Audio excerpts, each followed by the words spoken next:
básicamente el proceso de contratar a más personal? Bueno, el proceso de contratar a más personal es dependiendo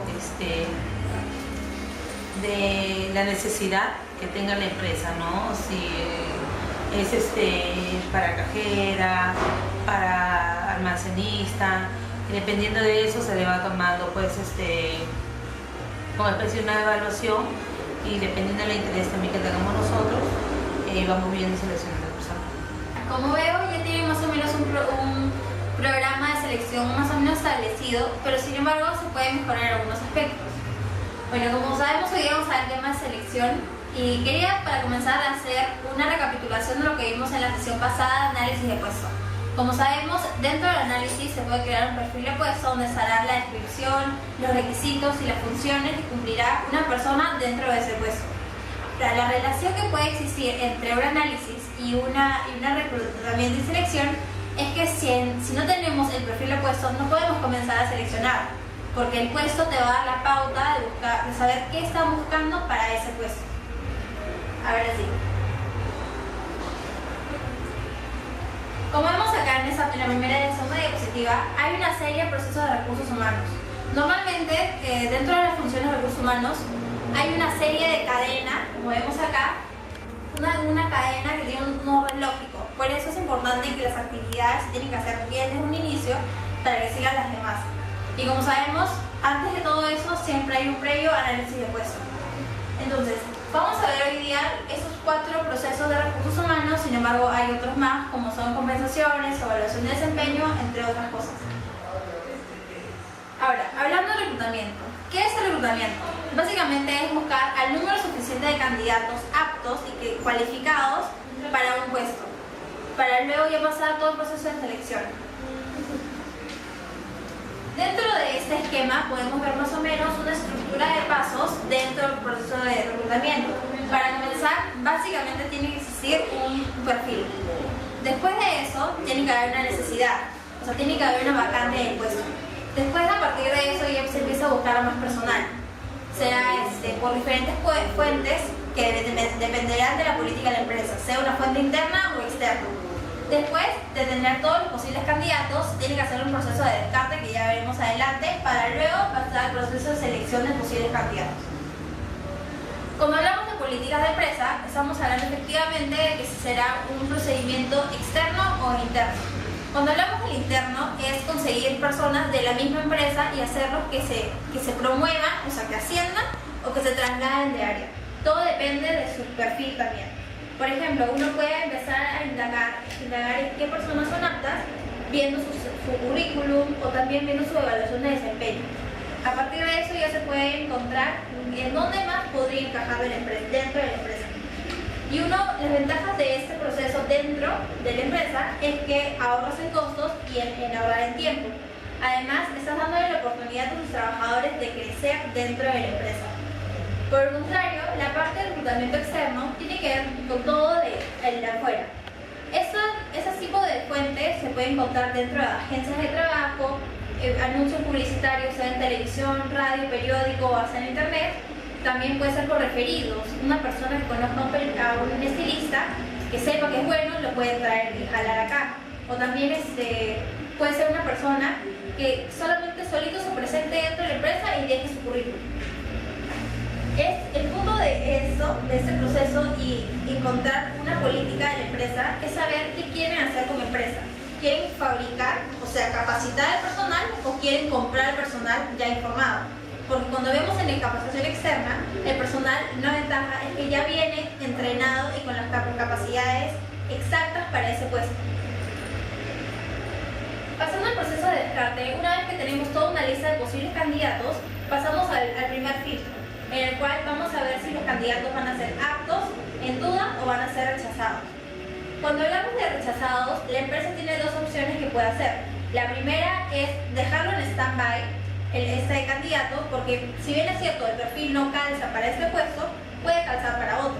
Entonces lo dejan en su base de datos para una siguiente proceso de reclutamiento. O si no, pueden descartarlo definitivamente del puesto.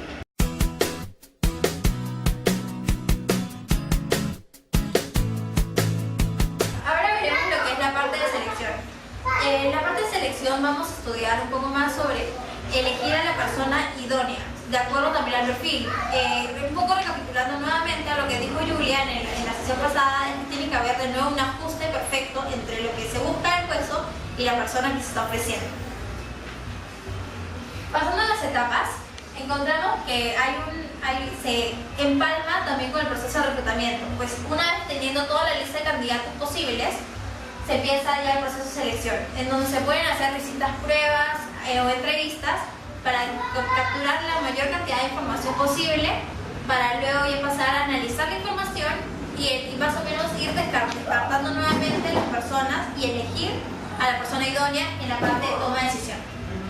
Si te das cuenta, de nuestra cadena lógica, la cantidad de pruebas y entrevistas va a variar del puesto que sea.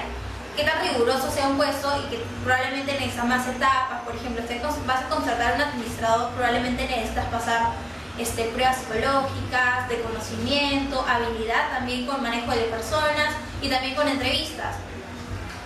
Ahora, en cuanto a las pruebas, encontramos que hay un montón de tipos de pruebas. Por ejemplo, podemos encontrar test psicológicos, podemos encontrar de conocimientos generales o específicos, en los cuales en los conocimientos generales se puede preguntar desde quién es el presidente hasta los específicos a temas puntuales del puesto. También luego hay evaluaciones en las que se simulan casos hipotéticos. Ahí más o menos se puede analizar qué es lo que la persona haría en ese tipo de escenario. De esa forma, más o menos ya sabes cómo es la reacción de la persona en caso de una emergencia o un caso de que ya te habrá pasado dentro de la empresa y que probablemente la persona anterior no supo reaccionar de acuerdo. Y también hay las evaluaciones médicas que dependen de los puestos. Ahora, en cuanto a las entrevistas, dentro de las entrevistas siempre hay un diálogo entre el entrevistador y el entrevistado, en el cual más o menos hay una estructura típica en donde comienza con un saludo y una actividad para romper el hielo, en la cual el entrevistado hace unas preguntas casuales para que el entrevistado se sienta más cómodo y sienta que hay un ambiente más de confianza. Después se pasa a preguntar sobre la empresa, sobre información del puesto y después lo que sigue es buscar información particular del candidato.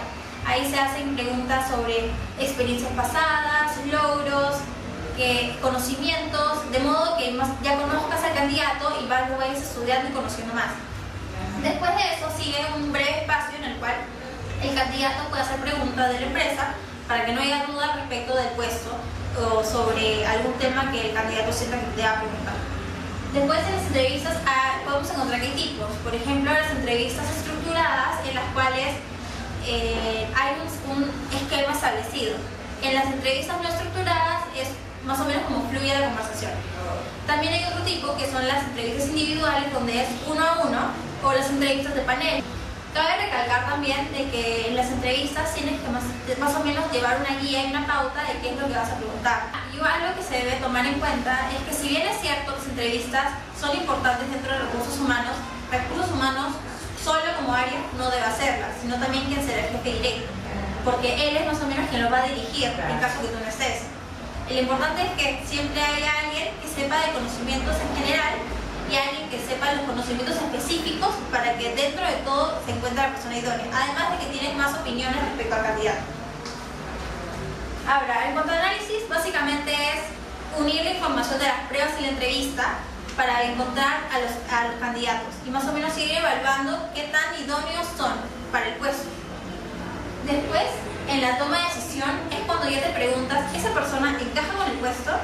¿Se va a encajar a la organización? Porque eso también es clave, no solamente es que la persona encuentre con el puesto, sino también con la cultura organizacional.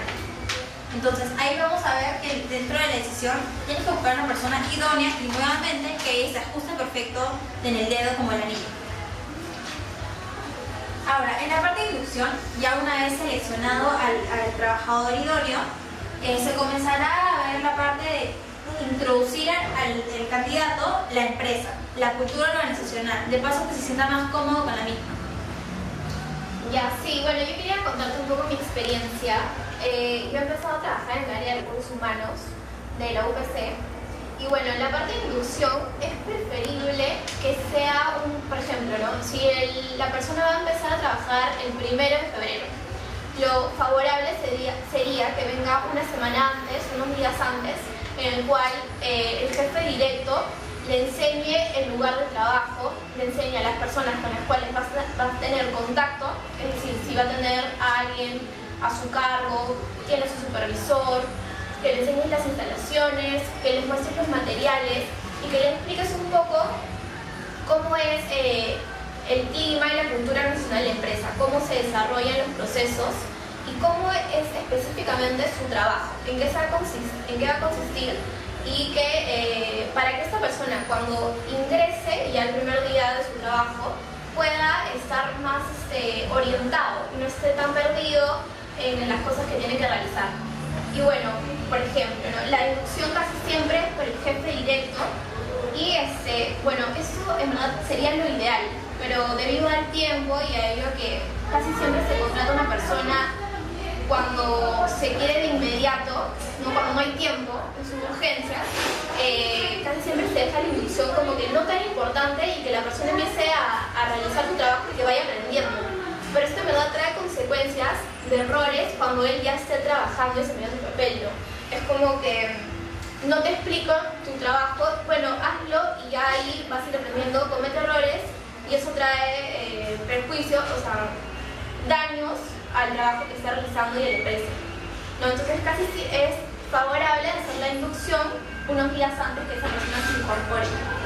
Además, para que también se siente más cómodo con la gente con la cual se va a relacionar dentro de la empresa.